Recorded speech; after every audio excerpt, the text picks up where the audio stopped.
Folks, good evening, good afternoon, good morning, wherever in the world you are. It is time for our fourth reaction video for the Prepare to Cry series by VaatiVidya, An Age of the Stars. This one, I presume, features Ranni. A lot of you have been asking for this one. It is about an hour long, so I'll try to keep our reactions tight so that this doesn't become too long of a video for y'all, but I don't want to break it into two parts. So let's dive in. This one might actually be really sad, because I thought I did all of this storyline, but apparently not all of it. But let's see. Clash of Blue. The first war for Leonia was a clash of blue against gold, reason against faith, the stars against the Erd Tree. Champions fought on either side, but none were as great as Rennala and Radagon, who somehow put their differences aside. From this union, 3 children were born, each with Radagon's flaming red hair: Rykard, Radahn, and Ranni. I feel like I should have known that, and I promise you I literally did not. But that makes... Okay. Of the 3, the Princess Ranni was most favored by the mother. Caria was a matriarchal society, after all, and power would inevitably pass to her. So, with Rennala leading her by the hand, she found it, her very own moon. But her moon would be eclipsed by the 2 fingers who spoke for the greater will. They schemed to have the young Empyrean follow their path, a puppet on their strings.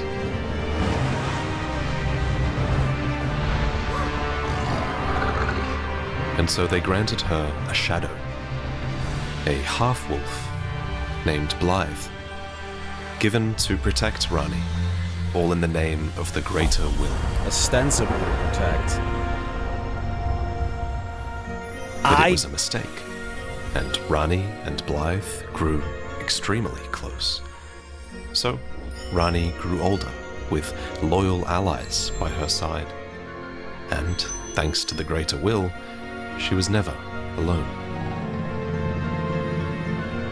Unlike her mother, who would be abandoned by Radagon.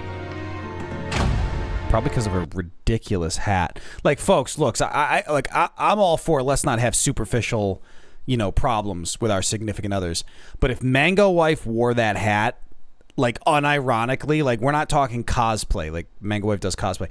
If she wore that unironically and was like, how do I look? I would honestly tell her, it's horrifying and I think you should take it off. And if she made it like Tim Robinson level, her whole personality, I would Radagon that too.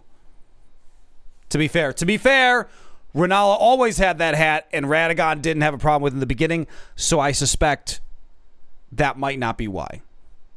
After this, Rennala was no champion. She was destroyed by grief and left with nothing but Radagon's golden egg. I want to pause here, actually, a serious note. This trope, I generally enjoy. I don't enjoy it. I generally find it compelling. But I struggle with it a little bit here because in the game, it made sense to me. That would be devastating. Now, obviously, we've learned a lot more about Radagon, the connection to America. But the bigger thing here is the children. I mean, so Ranni and Radahn for sure. I mean, Rykard, we're probably going to get into it. Rykard is fucked up. There's no question. Like, there's no way Rykard is some innocent kid and then suddenly, blooms into adulthood becoming together. Blah. Like, no, that kid was fucked up from the start. I'm sure of it. But Ranni and Radahn, like, you have kids. Like, this idea that you don't have nothing. You don't have nothing. You have things. And instead she's hugging an egg. It's a nice egg. Now I want it. Meanwhile, Radagon reforged his Moonlight Greatsword into a Greatsword of Order, showing his true colors as he embraced his other half. The sword was once a gift of betrothal. not anymore. Suddenly bereft of her parents, Ranni ventured deep into the woods, and there she found a new mentor, a snowy crone, well versed in witchcraft, who taught the young Ranni in the absence of her mother. I don't think we know anything about her. In contrast to Ranni, Radahn grew in admiration of the father, and in an unparalleled act of power, he mastered gravity magic and turned against the stars. As one does.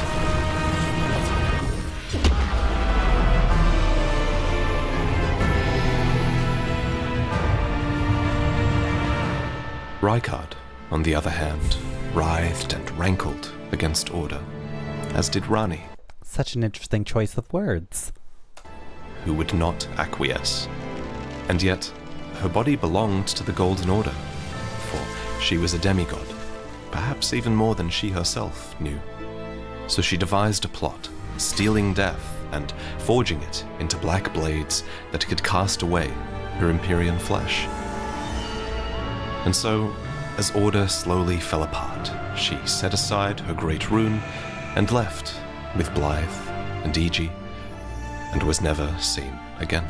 So, I swear none of that is clear within the games because Ranni's rebelliousness doesn't make a lot of sense. Like, I mean, I fully support character independence. Like, she chooses to do that. I assume she has good motive, and I can choose to go along with it or not.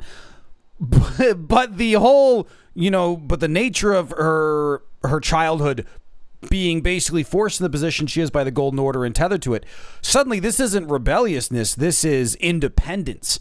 And it is a very compelling motive. Because I've been wondering, like, why she's like stealing the Rune of Death to kill Godfrey and everything else. Like, it kind of seems a little dickish, as opposed to now where it seems an inevitability of either staying isolated and locked away or taking the only choice available to you.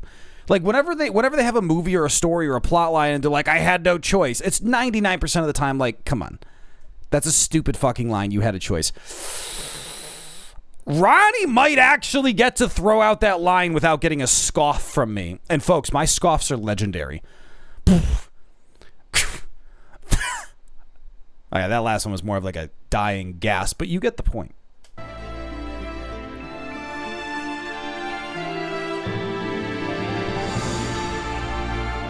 But, by the way, this animation is batshit insane. I know he's going to talk about it at the end, but I'm just going to say it now.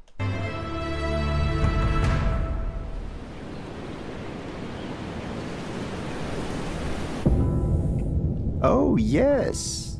Tarnished, are we? If he calls me Come maidenless to the again, lands between for the Elden Ring? don't fucking say it. Of course you have. No shame in it. Don't say it. Unfortunately for you, however, you are maidenless. Son of a bitch! You know what? I get maidens whenever I want in the form of the many personalities of my lovely wife. We should move on. She might watch this.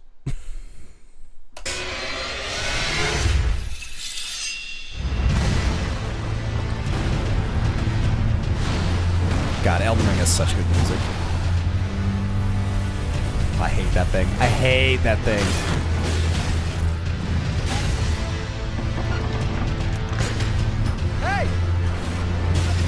I bequeath to That you was me. this ring.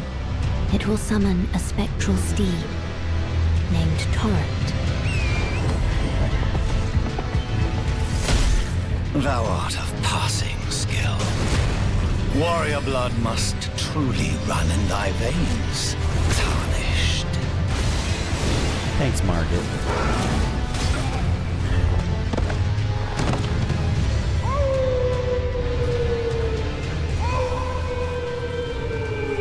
The original discovery of Blythe, thanks to Kale's remarks. Oh, yeah, it's good. Always a pleasure. Care to purchase anything? Your hat? The howl of a wolf. In the mistwood. I suppose he must still be skulking about. I know. Why not meet him for yourself? Next time you hear the wolf's howl, make this signal right under the source. Don't fret. There is nothing to fear. I just have an inkling the two of you might hit it off. It's early in the game, and you're desperate for your first quest. That howl has not stopped ever since you set foot here. Awful. And it comes from a rare high point in the Mistwood, one that peeks over its treetops. Here, you can find the half-wolf named Blythe. It's as if he's looking for something, as if he's in need of information. So you can get his attention with the same signal that he and Kale must have set up to do trade. Kale sent you, 20 did he? minutes to find him. Ever the bloody busybody. Maybe to him you don't seem so strange. The name's Blythe. I'm looking for a man who goes by Darrowell. He fled somewhere nearby, or so I've heard. Come tell me if you find him before I do. I can offer you ample reward. Darrowell is nothing but a traitor, and in need of a fitting end to I fought this guy before finding Blythe. This fight is so much harder without Blythe joining in. his tale. Awesome sword, though. Is a bloodhound knight, a sect of fighters who were trained as hunters and trackers. These beastly knights never speak, but they choose their own master and are supposed to be loyal to them for life. Even Renala had such an oath-sworn beast in her employ. And she also had Blythe, who is yet another half-wolven warrior who is defined by his loyalty. Perhaps it's for this reason that Blythe takes Darrowell's treachery so personally.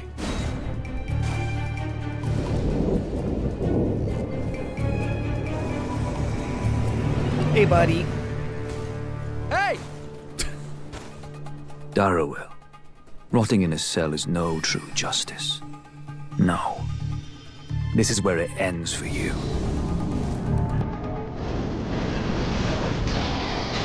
See, it's interesting because most people, remember my bachelor's degree is criminal justice, most people would agree that life in prison is far worse than death.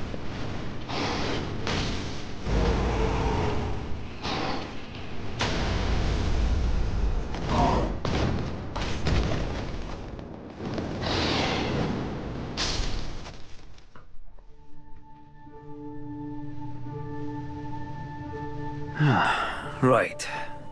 There you are. Had to work for it, but it's done. Don't say I'm not a man of my word. Here's your prize. I think Blythe's voice acting is shockingly good. I should... And I say shockingly because, you expect this gruff, half-wolven voice. But I honestly think that's almost a little tired trope that... tired's not fair. Sometimes it works, but it denies the inner turmoil of the character a lot in favor of just kind of this gruff, narrow guardrail of voice. And I think the nature of the voice acting they chose and went with, and the actor who did it, he feels so three-dimensional, and it's not just the writing so much as it is the voice. Say, if you venture north to Rea Lucaria and come across a venerable blacksmith who's a little on the large side, tell him I sent you, and he'll be sure to treat you right. I owe you one, I reckon. That's enough chit-chat for now. It's time we parted ways. There was a huge gap between Blythe and me meeting E.G., so I kind of forgot about him. We don't know the circumstances of Darrowell's traitorous acts, but we do know that Blythe is obsessed with loyalty, and here, perhaps, he is projecting his expectations of loyalty upon another. Ah, then you met... I think I would agree with that, and so I think Vaati makes it clear that that's a presumption. We don't know, but I think it's a very reasonable presumption. But at the end of the day, that's where you have to marry the rationale of a story with driving force of a character, and this is a rational reason for Blythe to care about this. But really, the only reason it's happening from a storyboard perspective is we need to introduce Blythe as a character and start this quest line. And this is a very rational way to do it without it feeling very Deus Ex. So I think that makes a ton of sense to me. I don't think that I would change that if I, could go back and play with it. Blythe, did you?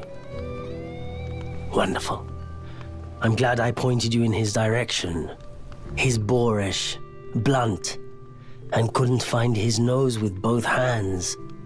But he's a good egg, I think the two of you are sure to find the best in one another. After this, word of your exploits begins to spread, and the Church of Ella is engulfed by a strange sleep mist. Okay, I do This remember way, this. Tarnished. May I have a word? A pleasure to meet thee, Tarnished. I am the witch Ranni. I'd heard tell of a Tarnished hurtling about atop a spectral steed, and upon looking into the matter, the talk, I surmise, is of thee. Thou art possessed of the power, no? To call forth a spectral steed named Torrent.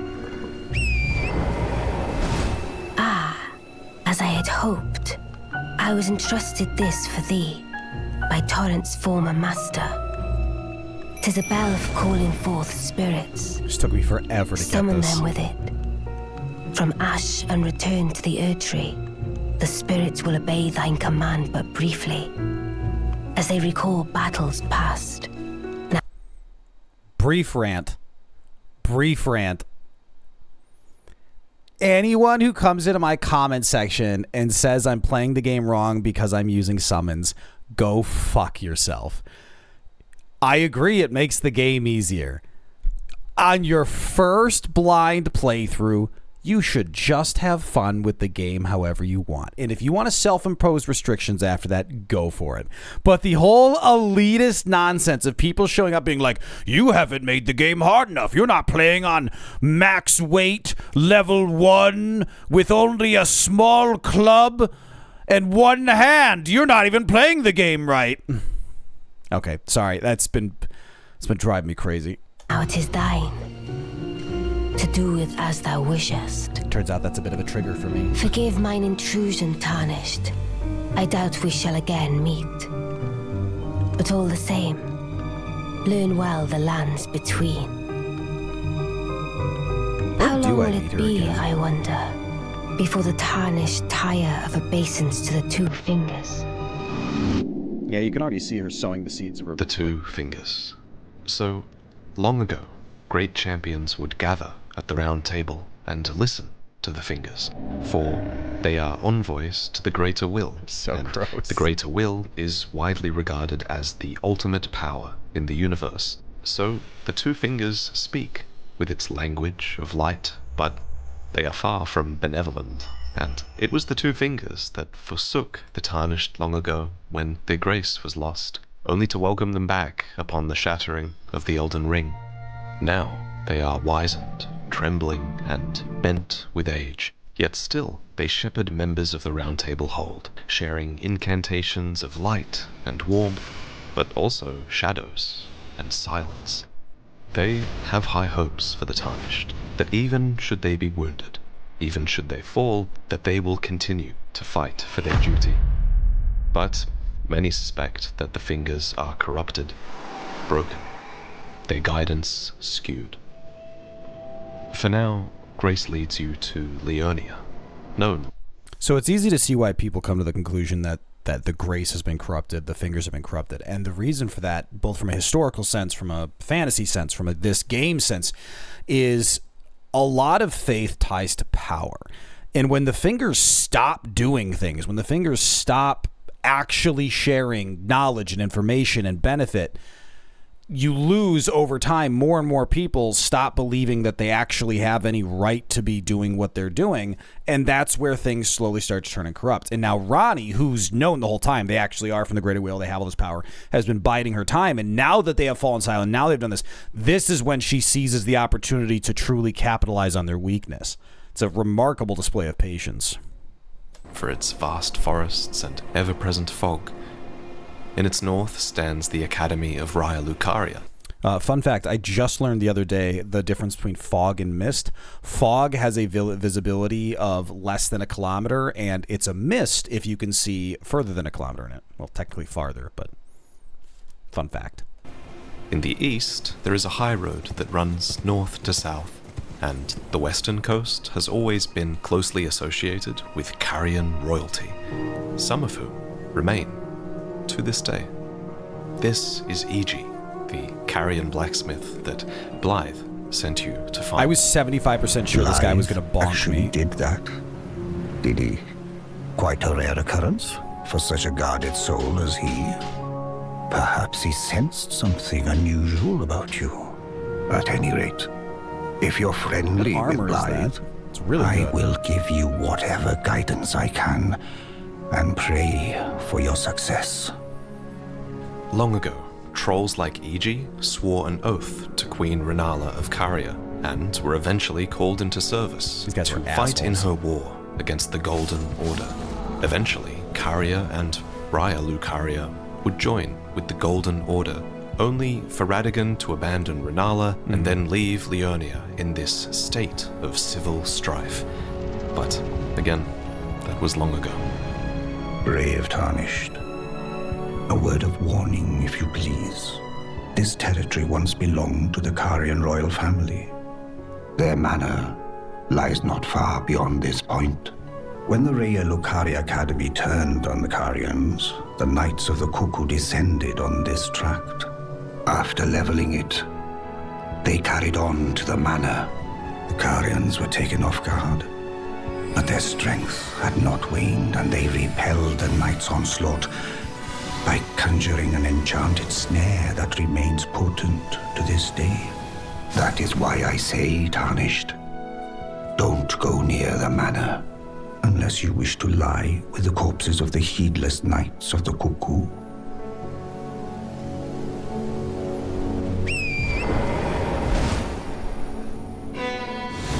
By the way, whoever designed the hands inside this manor, I would like 10 minutes alone with whoever made up those hands. For a polite conversation, of course. This was one of the coolest weapons I ever found. Amidst Caria's enemies and treasure, The number of times I have picked up a weapon like, oh, this is really great. And then you get blindsided by some asshole. That's outstanding. the Knights of the Cuckoo live on as puppets who are forced now to fight for the Carians that they once tried so hard to destroy. I have fallen Perhaps from you'd be better off exploring Raya Lucaria, the academy that closed its doors to the world. that. I spent the most amount of time in this After the game lost in this Lucaria area because I kept bouncing around being like, what am I doing here? Shattering, the academy wisely declared that it wouldn't interfere and locked its gates. So it is that even now it's filled with scholars, or at least it was. These sorcerers dedicated themselves to glintstone research, and they venerated many masters. And their headmaster was Ranala, who was also the Queen of Caria. But Ranala disgraced herself by falling for Radagon, who left her witless and inane. So now there is this limited Carian presence in Raya Lucaria, except for a few loyalists who defend the Grand Library. For it is here that Ranala remains, locked away with the great rune of the unborn. This was such a creepy intro. Who's that? Who could it be? New friend. Don't look up. I remember this. This is so fucking... This was so disturbing. Hush, little Calva. I'll soon birth thee anew, a sweeting, fresh and pure. No man is worth this. Let me tell you, as a man, no man is worth that.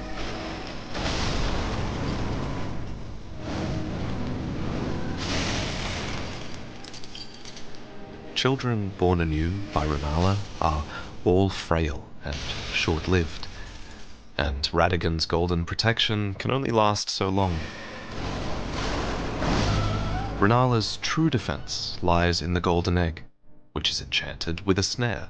It's a spell that conjures a version of Ranala at the height of her power, something designed by the daughter to protect the mother. Upon my name as Ranni the Witch, Mother's rich slumber shall not be disturbed by thee. Foul trespasser. Is that dialogue in the Send game? word far and wide of the last queen of Caria, Renala of the full moon, and the majesty of the night she conjureth. I do not remember Ranni being the genesis for this phase 2. I barely knew her at the time of this fight, so it's possible I wouldn't just wouldn't recognize her. But this was a super cool... This fight was a really good example of how to have an epic boss battle with a magic user. Because it's a lot of dodging while trying to get closer. So it maintains all the mechanics that you look for in a game like this without it just being like stupid. Renala is defended by her oath-bound beasts, giants, and dragons that had partnered with her over her long age. Isn't there a dragon too? The lands between. For she was there at the beginning of it all. There it is. I was like, I think I remember a dragon. It scared the shit out of me.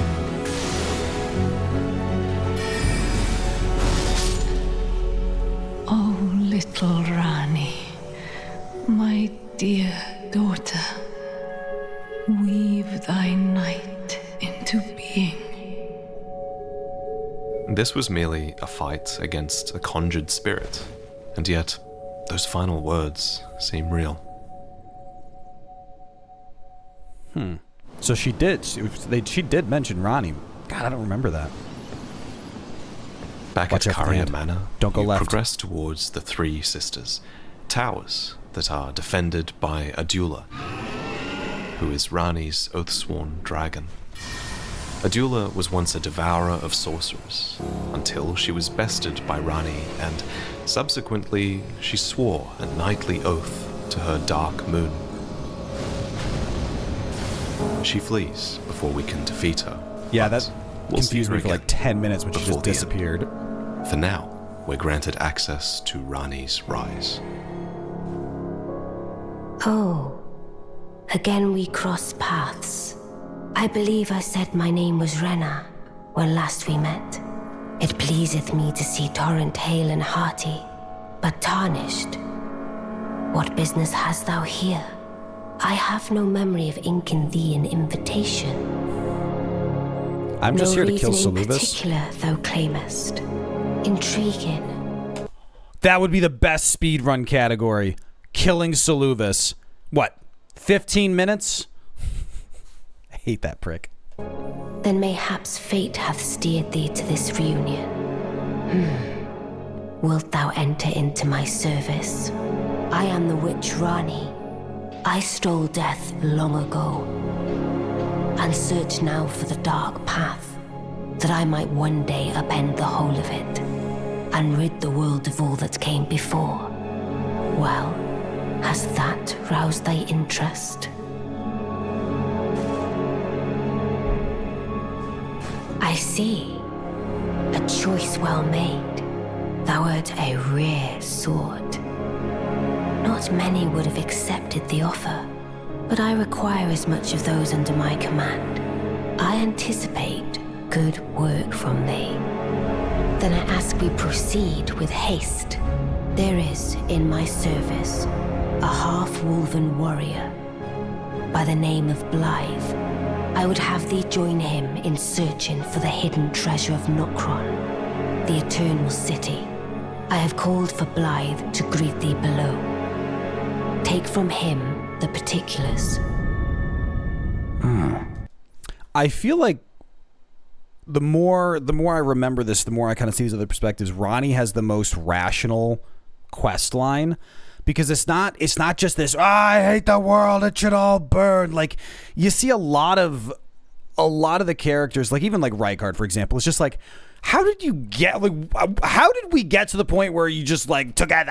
It's like it's not that it's completely irrational. Like, the story makes sense, but it's because the character's losing their mind. Ranni has emotional stake in this, but she's not overly emotional. She believes, based on everything she's seen, that the right path forward is to tear down what came before. But it's not this wanton hate. It is a rational path of destruction forward. It's a beautifully compelling motive.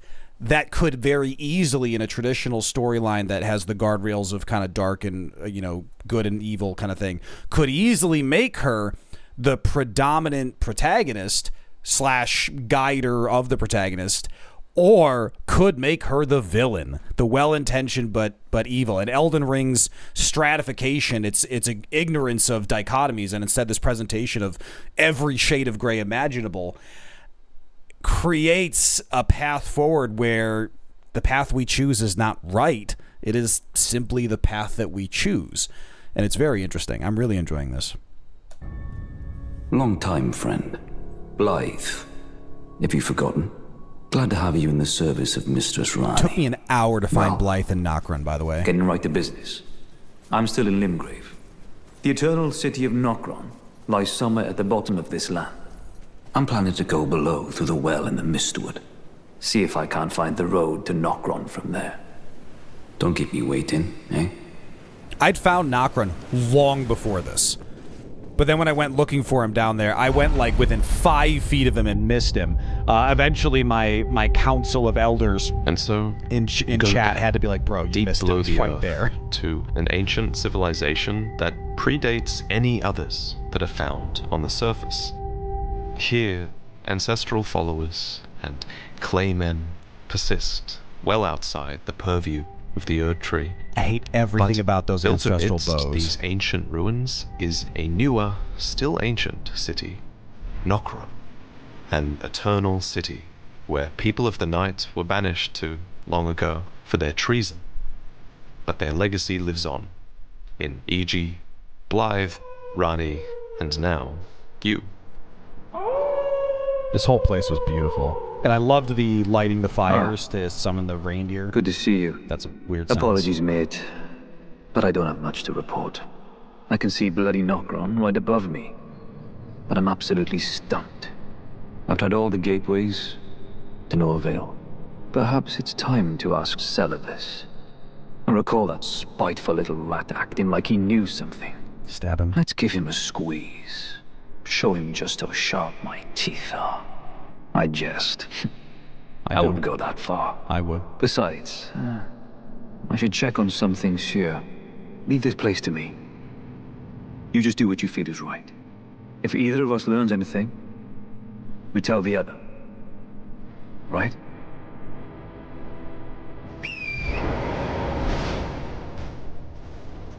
And so you go to confront. I would happily play a full game with Blythe as like a side character, like just as that kind of that partner that's checking in with you throughout the game. Just 10 out of 10. Celovus. Celovus was once a preceptor, a teacher of magic who served the Carrion royals. But before when that, Radagon married Ranni, these preceptors were ordered to don masks of confidence, mouths stitched shut with gold thread, to make it clear that all their matters were to be kept strictly private, because Radagon was hiding a secret. And that secret was that, of course, Radagon was also Marika. And Celovus also has many secrets of his own. You must be Ranni's new hireling. Yes, I've heard all about you. I don't know what it is the mistress sees in a provincial tarnished like you. But since we have the misfortune of serving the same lady, I am Celovus, preceptor in the sorcerous arts. I have rarely met someone as loathsome more stabbable. As Celovus is, it seems he knows something about Nokron. Well, you're asking me about that, are you? The task was left to you and the mongrel, was it not? Not to... Celovus is basically Snape without any redeeming characteristics or the lovability of Alan Rickman. That sums it up pretty well, actually. Only are you incompetent, but shameless to boot. Well, there's no helping both of those, actually. Now's as good a time as any. I'll let you in on it. I feel like every time we come back to this, like this feels like an SNL skit. Every time we come back to the graphic of like the visualization with him, I swear his hat's getting bigger. Like, am I crazy? There's a glintstone sorcerer by the name of Selin in Limgrave. She owes me for the help I gave her when she was expelled from the academy. I asked her to look into the matter some time ago. I'll write you a letter of introduction. Go ask her. So he doesn't know how to get to Nokron, but he does know someone who might.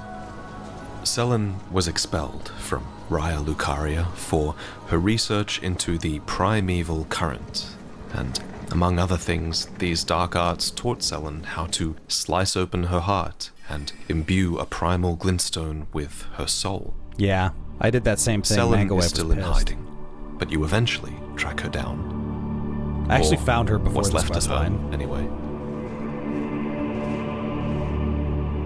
Oh, tarnished are you? I am Jaren, foolish old warrior and witness. You didn't know Selin, did you? Well, whatever the case, she's dead now. It is strange, though. The woman, she was like a husk. Her soul already fled. I suspect Selin lives on elsewhere. Yeah, okay. I'm sure she'll turn up eventually, in another body. The knight, Jaren, once served the Carrion Royals as a war. I don't know this guy at all. I don't think I ever encountered him. I'd remember that Sword in the Stone Disney movie. I'd remember that mustache. You know who I'm talking about, the pencil thin guy along with Jowly guy that were always in Sword in the Stone. Because that's pencil thin guy's crazy mustache. Yeah, someone's got to know what I'm talking about. I'm not evidence to the contrary. Anyway, I don't know Jaren. I always just found her alive. Commander for their general Radahn. Naturally, then, he was also familiar with the Carrion Royal Blacksmith. His pants are wild. Eiji. Well, I haven't heard that name in an age. Then you must serve Princess Ranni. The next time you speak to Eiji, tell him this. The Festival of Radahn will surely set Ranni's fate back into motion. By the by, is that old fool still hammering out weapons? This is some crazy dialogue to have missed. His enormous frame cramped in that little place. Bit of a haughty sort. Strange fella when I knew him. And funny thing, his swords were all blunt as stone, but not one of them decayed when faced with the scarlet rot. Jaren shares a long history with his general, Radahn. The man preferred a nomadic existence, and yet, before long, he became sworn to Radahn, bound by an oath of honorable death. So Jaren was there when Radahn conquered the stars, and he remained by his side, even after the scarlet rot brought the general to his knees, for he had an oath to keep, a promise to bring Radahn an honorable death, even if it meant releasing the night sky from his grasp. Jaren. Now that's a name I haven't heard for a while. Oh no. Wait, how did I not see it before? I ought to retire as war counselor for such a gross oversight. Let me explain. The fate of the Carrion royal family is guided by the stars, as is the fate of Lady Ranni, first heir in the Carrion royal line. But General Radahn is the conqueror of the stars, who stood up to the swirling constellations, halting their movement in a smashing victory. And so, if General Radahn were defeated, the stars would once again resume their movement, as would Lady Ranni's destiny. So although he has lost his mind to rot, Radahn still somehow keeps the stars and Ranni's fate in stasis. So that I remember. I just don't remember Jaren. Jarvis. I don't remember mustache, bushy brows. I ran out of coffee, but I have more. BRB. I'm gonna do a super cool editing trick. That was a bad snap. That was bad too. Ha! Fresh coffee. Works every time. I'll probably smooth that out so it looks like I'm actually smart. I don't actually know if that's possible. I'll try. This is why you need him dead. So Ranni's fate is kept in stasis by Starscourge Radahn. I'll be on my way to this festival of Radahn then. You're coming too, right? Yeah, and I remember Blythe joining festivities. us. I must have I'll met meet you at Jaren main then. castle in Caelid. The way ahead is pleasingly those birds. simple. We fight, sword and fang.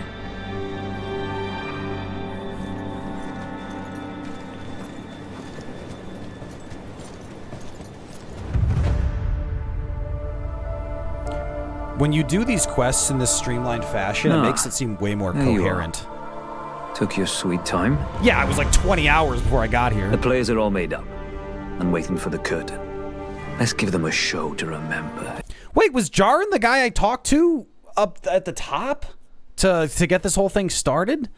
Holy hell, I really don't remember much of the Radahn area. Hey, just don't you go dying on me. For Ranni's sake, too. Sure. Champions! Welcome! His pants. The stars have aligned. The festival is nigh. General Radahn, mightiest demigod of the Shattering, I don't remember him awaits you. eating people. Champions, prepare for battle. And I missed a few Defeat summons the for this. general, claim glory, and grab that great rune. A celebration of war. The Radahn Festival!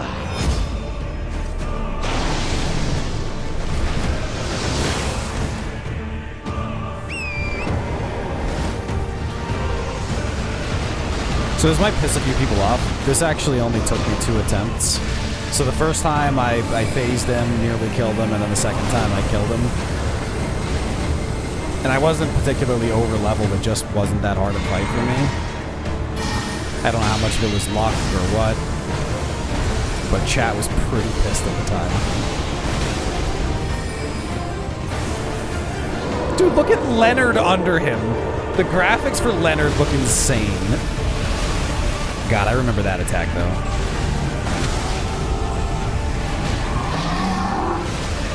He's also going to do his meteor launch, which is just an insane ability.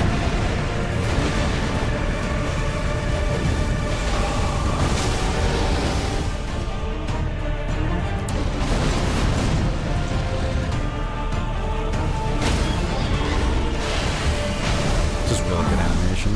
Yeah, see, here's his dive. And well played, good sir. My thanks to you and your razor-sharp wits. Then there's nothing left to say, except I am Iron Fist Alex. There we go. I was like, wait, I remember this. That's good editing to make it seem like it's over. But so, when you fight Promise Consort Radahn, he does that as well, and it's a million times worse. But they kept such a core of who Radahn is as a character. Even with, the mode body, the blood access, Miquella's holy light, like it's just, when you look at all the details side by side, it's beautiful parallels. Uh-oh, no flasks. I recommend dodging. Shields are for cowards, by the way, fun fact. Real heroes bleed.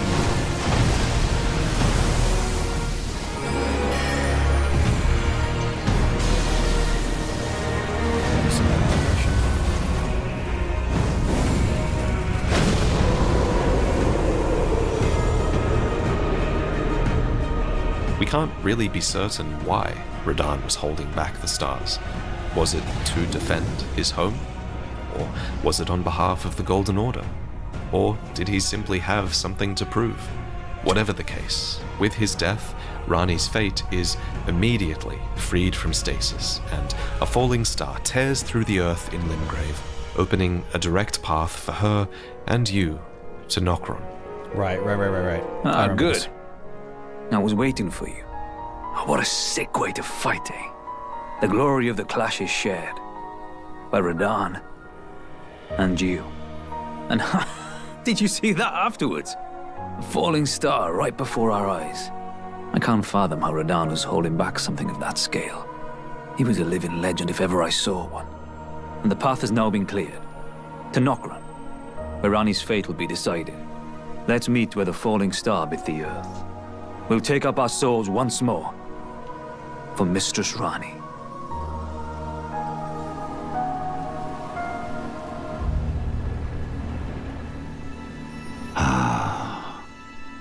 You finally come. Blythe told me everything. You've defeated General Radahn, unlocking the stars. There is no parallel to your achievement, nor to Lady Ranni's acute judgment of character. Thanks to you, Lady Ranni's fate once again stirs. Oh, Blythe wanted me to tell you not to bother waiting for him, and head straight to Nokron. Blythe has been given an important task, apparently a matter of great urgency. You need not await Blythe. Descend underground alone, with a fallen star-struck Limgrave, and make it yours. The precious treasure of Nokron. I think it's when I went down here. Ranni may tread the dark path of the Empyrean. It's when I first found out you could do a recent items tab. Left by a falling star, and finally make your way towards Nokron. It was life-changing. This is one of 3 eternal cities, to where a race called the Nox were banished long ago, for somehow they had invoked the ire of the Greater Will, and the Nox were forbidden from returning to its surface. We don't know exactly what they did to deserve this eternal entombment. Probably slander.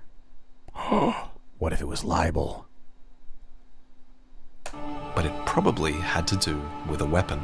The treasure of Nokron, a finger-slayer blade, born of a corpse and drenched in blood and said to be capable of harming the Greater Will and its vassals.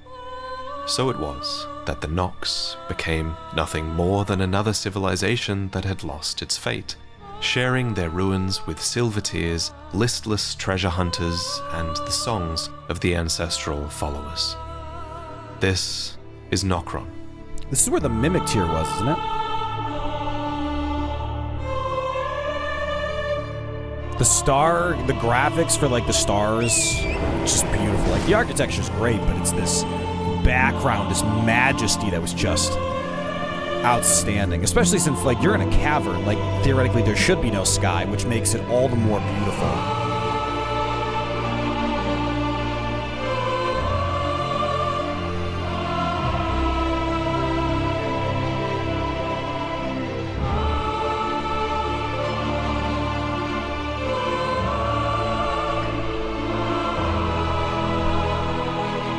This audio is definitely going to get DMCA'd. But now that Radahn's death has freed the fate in the night sky, we are able to discover Nokron's treasure. This is what Blythe was sent to find, yet we are the ones to claim it, so that Ranni can finally usher in the stars and bring about her age of night. Ah, it was thee, not Blythe it seemeth. Even in my slumber I sensed it. It is in thy possession, is it not? The hidden treasure of Nokron. My thanks. Finally all the pieces are in place. Soon must I begin my journey. Upon the dark path only I may tread. But before I leave, I must entrust thee with this. Take it. My thanks for thy sterling efforts. She gave me an upside-down hourglass. My discarded flesh lieth beyond the seal unlocked by it. A strange gift, perhaps. But a rare sort such as thee would welcome it, I'm sure. I want to talk about Ranni's dark path.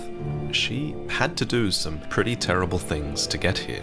For example, she stole destined death and sacrificed her own corporeal flesh to rid herself of the hold that the fingers had over her. And to her, this was necessary in order to rid the world of all that came before and upend the whole of it.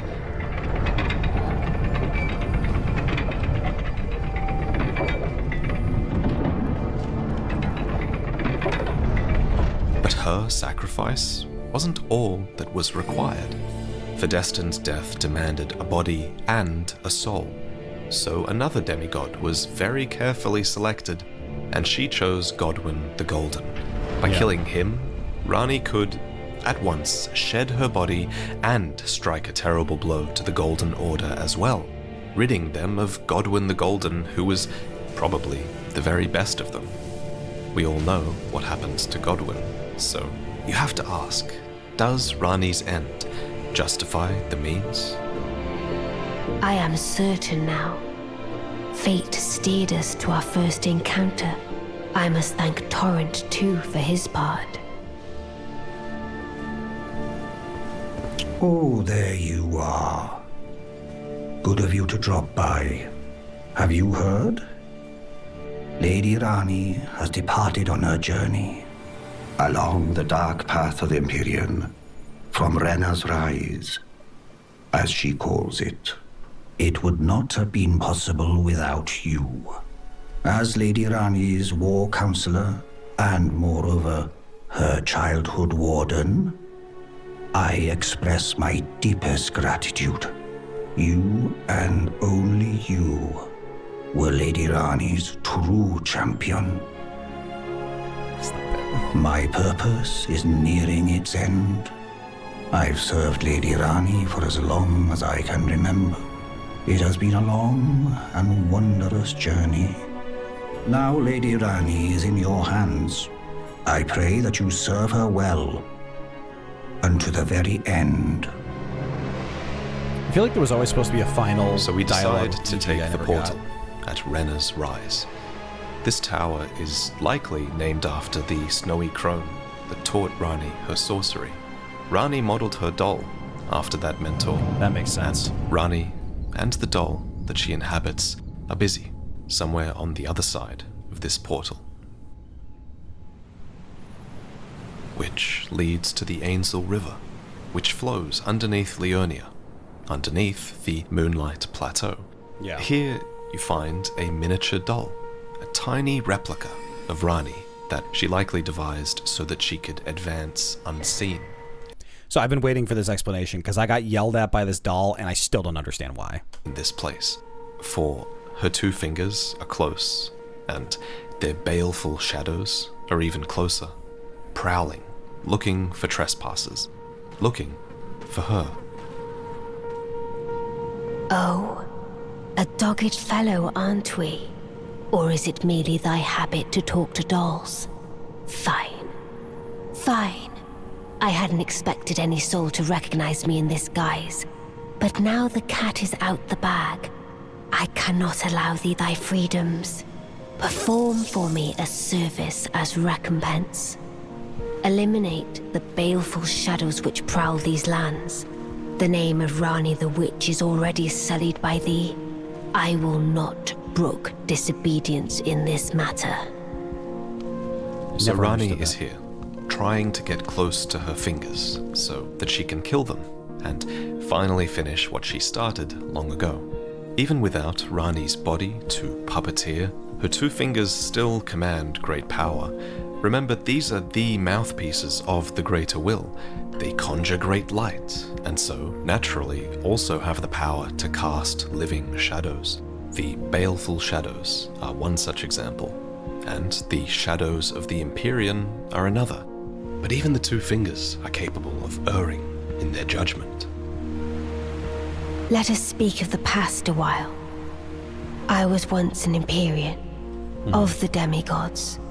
Only I, Mikola, and Melania could claim that title. Each of us was chosen by our own two fingers, as a candidate to succeed Queen Marika, to become the new god of the coming age, which is when I received Blythe, in the form of a vassal tailored for an Empyrean. Did Mikola and Melania get vassals tailored to them? Because Melania, like, Finley's the only one I can think of for Melania. And I don't know Finley's story. I just know that from comments about Melania getting dragged back. And Mikola, I've got nothing on. He's not really explored till the DLC. But I would not acquiesce to the two fingers. I stole the rune of death, slew mine own Empyrean flesh, Casting it away, I would not be controlled by that thing. Yeah. The Two Fingers and I have been cursing each other ever since, and the baleful shadows are their assassins. Soon you size up against a baleful shadow, which naturally resembles Blythe. It's easy to imagine then why someone might doubt his loyalty. Even when I turned my back upon the Two Fingers, Blythe remained my loyal ally. Though he was created a vassal for an Empyrean, he was a colossal failure on the part of the Two Fingers. Blythe and E.G. both aren't willing to give too much to me, yet they both understand what lieth beyond the dark path, that I must betray everything and rid the world of what came before. Should I add thee to the list? Another one. At this point, Kind yeah. of heart. As kind of heart as they. This form hath loosened my tongue. I've let slip too much. Forget what thou'st heard. Forget. So that line, I think I remember laughing when she said that, because I was like, I barely understood what you said. Forget what? If someone interrogated me, like tied me up and started breaking fingers, the story I would give them, trying honestly under the threat of duress, would be so incoherent, I could not possibly harm Ranni in the process. Perhaps the baleful shadows are what the Fingers think Blythe should have been. Red That was phantoms my presumption. Without Blythe's great sword of frost. Like, that's my presumption, is that it looks like Blythe because the Two Fingers are tethered to Ranni. The tether between them, the medium, was always supposed to be Blythe. And it's their perspective of what Blythe is supposed to be. I mean, it makes sense when it comes to just a manifestation of their bale. With blades of destined death instead. A tool that only the agents of order have any right to wield now.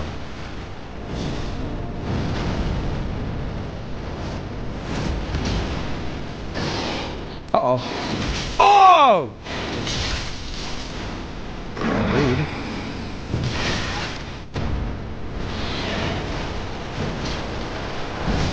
Good job.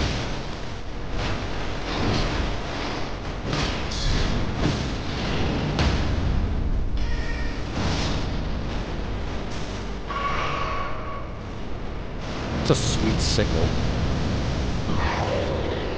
It's not even a sickle, it's like a stave. It's like a staff shadow. khopesh. Thou art the last.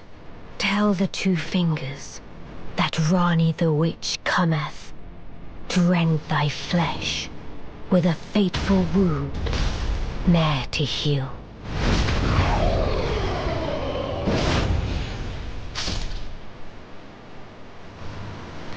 It also kind of Beautifully looks like fought. cleaning My tools dental thanks. hygienists use. 'Twas more of a challenge than I envisioned. Now I can finally stand before them. This is farewell, my dear. Tell Blythe and E.G. I love them. Alright, we're coming up to one of the parts that pissed me off the most, and I still don't understand. This whole time, Blythe couldn't be at Ranni's side, fighting on her behalf. So you had to be instead. Yep. E.G. led you to believe that Blythe was sent away on more important matters. But what could be more He actually explicitly stated that. He did not imply it. important than this? So you return to Liurnia and confront him on the matter. Very well. There is something you should know. The Two Fingers gave Blythe to Lady Ranni as a faithful follower. Did I not? I just said 5 minutes ago I feel like there was a missing dialogue with E.G. Did I skip this dialogue? Because I went straight back to Ranni's Rise and found Blythe, who was a little pissed off. Is this literally E.G. explaining that the Two Fingers like got back? I cannot believe I'm 99% certain I missed this. Her very shadow incapable of treachery. 100%. But if Lady Ranni, as an Empyrean, resists being an instrument of the Two Fingers, the Shadow will go mad, transforming from a follower into a horrid curse. But such is his destiny. In such matters, Blythe's own thoughts hold no weight. It pains me so. But he must be neutralized. 1000%. For Lady Ranni's sake. This is very unsatisfying, though. Which, I guess that's Elden Ring in a nutshell. So E.G. had Blythe locked away in an Everjail in Limgrave. Incidentally, it's the exact same cell that a supposedly traitorous bloodhound once occupied. Wait, I fought Blythe at Ranni's Rise, not in an Everjail. Because it makes sense that E.G. locked him up because he's lost control. Wait, but why did I fight him in Ranni's Rise then? And now, the Half-Wolf is here. Imprisoned not for any treachery, but to prevent it. Oh, it's you. It's me, Blythe. Old E.G. trapped me here. Told me I'd bring naught but bale to Lady Ranni. But there's no chance that could happen. I'm part of her being. A very shadow. I thought old E.G. knew as much. Honestly, I don't know what's going on anymore.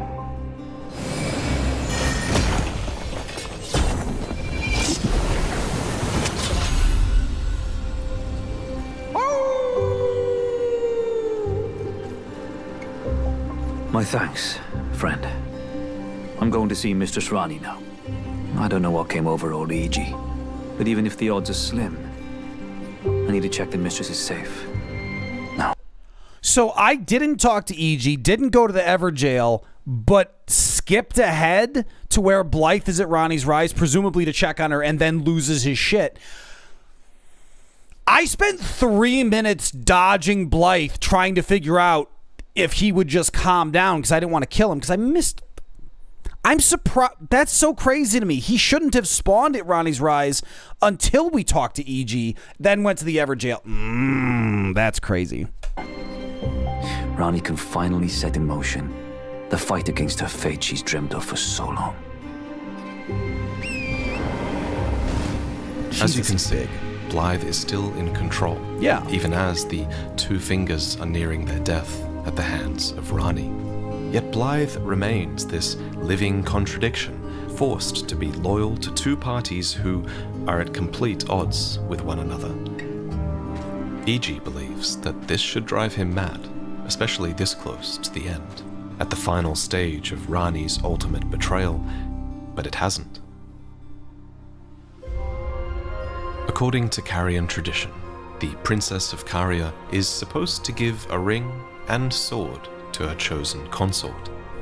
But Ranni locked away her ring of betrothal in the Grand Library and engraved it with a warning instead, telling you not to take the ring from this place, warning that the solitude beyond the night is better left for her alone.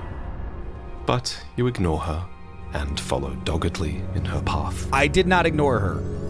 I forgot. Thought I might expound a little further upon the order I envision. Mine will be an order not of gold, but the stars and moon of the chill night. I would keep them far from the earth beneath our feet. As it is now, life and souls and order are bound tightly together. But I would have them at a great remove, and have the certainties of sight, emotion, faith, and touch all become impossibilities, which is why I would abandon this soil with mine order. Wouldst thou come to me even now?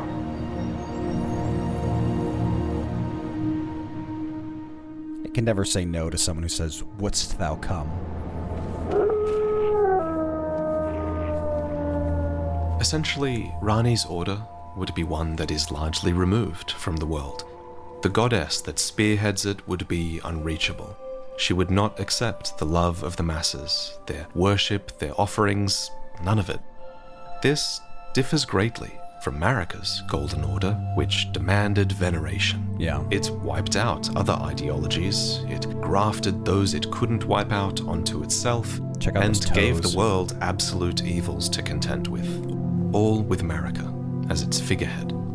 So to bring about such drastic change, it's no surprise that Ranni has to go to extreme lengths.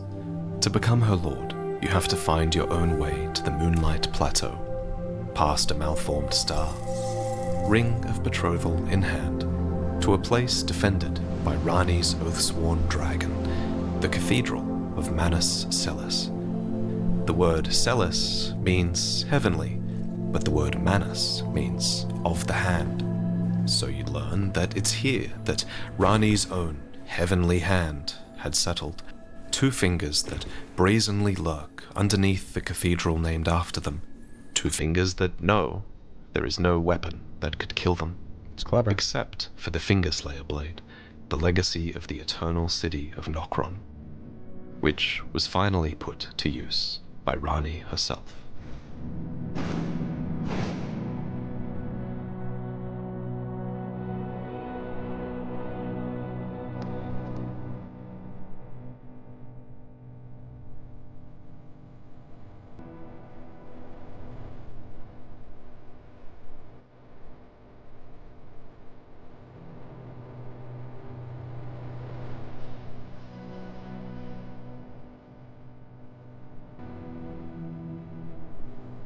Such a good quest line. Rational and profound throughout. When I did this, I didn't realize that was her slaying finger hand behind her. Finger hand? Fingers? Two fingers? So it was thee who would become my lord. Perhaps I needn't have warned thee. I am pleased, however. Thou art a fitting choice. I go now to the night sky. It is there I shall find mine order. I bid thee travel the path of the Lord, and once all is done, we shall see each other once more. See, I fucked up this ending. I didn't see her blue on the Ranni's ground. sigil is a full moon, cold and leaden, and this sword is a beam of its very light, gifted by a carrion queen upon her spouse to honor long-standing tradition. So it was you that would become Ranni's lord, not Blythe, who was forced to wait, while you fulfilled the role of shadow and consort. With the two fingers dead, something has indeed broken in Blythe, but somehow he still remains loyal. That's probably what happened. So I didn't talk to EG or follow up to the Everjail. Went to Ranni, which now triggers the two fingers is dead. With the two fingers dead, he loses his shit, which theoretically he should have lost his shit in the Everjail, but the way it triggers is it puts him here. To Ranni. The law states that Blythe would have defied destiny itself if it would have had him turn upon his lady. But Ranni was always destined for the dark path. Since there falls no shadow where there shines no sun, Ranni leaves her shadow behind. No. I'm part of her very being. I could never betray her, no matter what might happen. I don't remember that dialogue before he started swinging at me.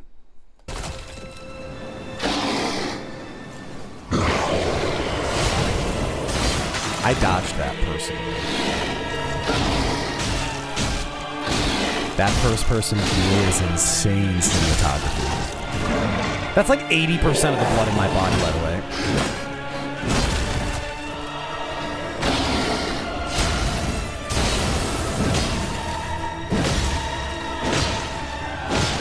I thought this fight was interesting because mechanically it was super easy. Blythe is not hard to beat. But this was one of the longest fights in the game for me because I was desperately hoping if we wait him out, maybe if we get him a little lower, we can like phase break him. Please. Ranni. She needs me.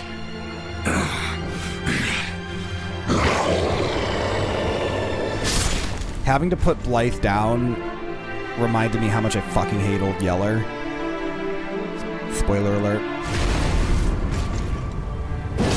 Honestly, it's one of the best parallels, even ignoring the direct metaphor of dogs. Did everything right, and in the end was so corrupt. Blythe for so long, but in the end, only you can go on. Yeah, that one really pissed me off. I've noticed I don't feel sadness the same way anymore. I mostly Promise get angry to look after now. Blythe for me, will you? The man is honest to a fault. But fortunately, now he has you. Yeah, thanks. Before Blythe's death. I think I actually went and took a break after that because I was...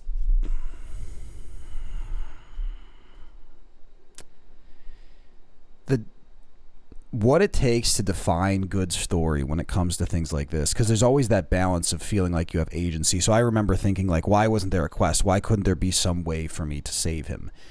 Like I would have done extra work for it. And I think sometimes good story means you have that agency. Think Mass Effect 2, if you play things right, all your characters survive. And I think it's important to have games like that.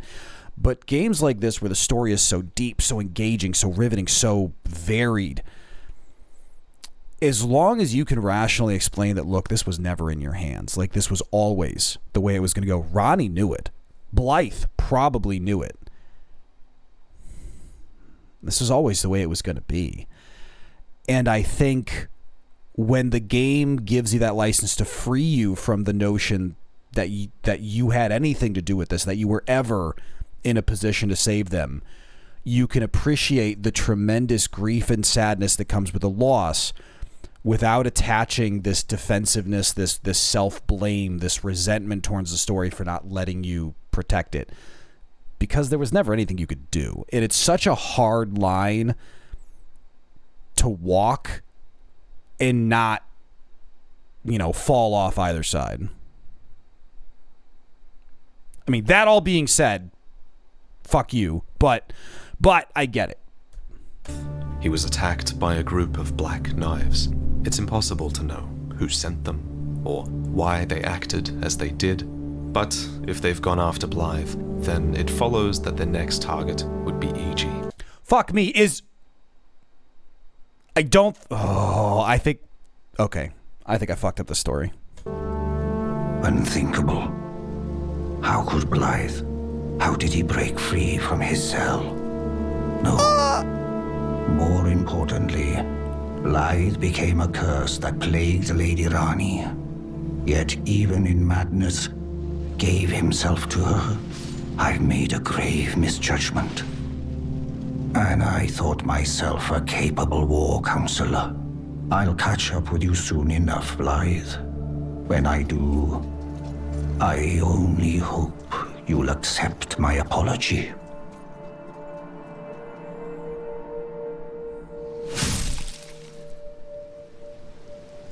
Go as you must, Lady Ranni, along the path of darkness. I missed E.G.'s death. E.G.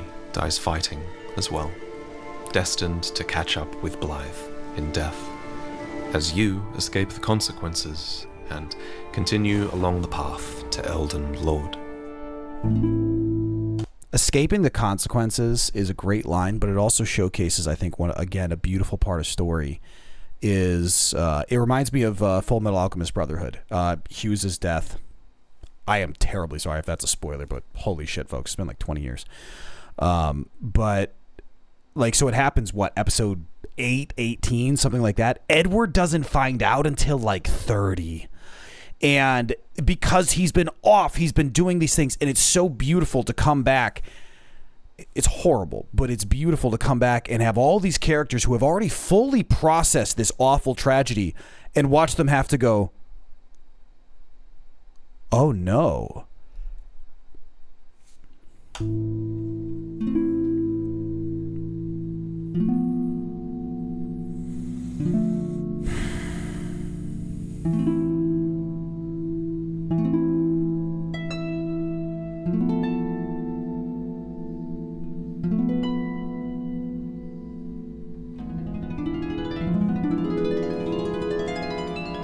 In this ending, the Elden Ring is set aside completely, to be eclipsed by the moon, as it was long ago, back when fate was still in the night sky, in the age before the Erd Tree, before the Elden Ring commanded the stars. The battle is over, I see.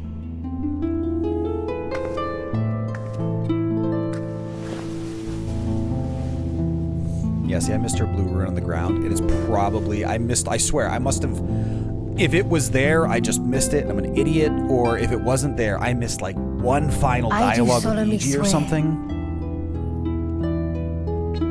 To every living being and every living soul, now cometh the age of the stars. 1,000-year voyage under the wisdom of the moon. Here beginneth the chill night that encompasses all, reaching the great beyond. Into fear, doubt, and loneliness, as the path stretcheth into darkness. So, Ranni's order will still exist, but it will never again be seen, believed in, or touched by the living. To bring this about, her sacrifice is absolute. She has to leave and never return. But at least she'll still have you. Well then, shall we? I can't imagine anything worse than being stuck in the lands between after all this shit. Are My you fair kidding? consort eternal. Yeah, 100%. Let's go dance in the stars. I don't even care if that's a metaphor. The lands between Thank you sucks. for watching. You know, despite being one of the most convoluted quest lines that FromSoftware has ever devised, Ranni's ending is the most popular ending in Elden Ring. Really? It speaks to the power that this narrative has, that so many of you took the time to have your playthroughs defined by it. Well, I think it's also, like I said, that rational agency. Episode to be the best of all. Like, So, it makes sense. Special thanks then to everyone else who made this project what it was. Yeah, I think that speaks to the agency of it. Like, it's my favorite part of it. Folks, this video has already wound down quite a bit, so I'm not going to... there will be no extended goodbye here. Folks, thank you so much for watching. If you got this far, this has been awesome. Hiccup, excuse me. I can see why this one was so highly recommended. I did most of the storyline, but the perspective of seeing it again, of seeing it with other information, the pieces I missed... This was fantastic. Folks, we have 2 Prepare to Cry series left. We have the Scarlet Rot and Poison of Foliae, whatever that means. But that does make me realize that there are still some pieces that are missed in terms of like NPC and side quests. So I'm sure there's just more videos. I am listening to all of your recommendations. I literally have a list for all of the recommendations you have, lore videos, things you want to react to. Folks, as long as you are watching these videos and I am having fun doing them, I'm going to keep doing them. I am having fun doing them. It's great with a cup of coffee. I love digging into this stuff. It's really fun. I've always been a passionate reader.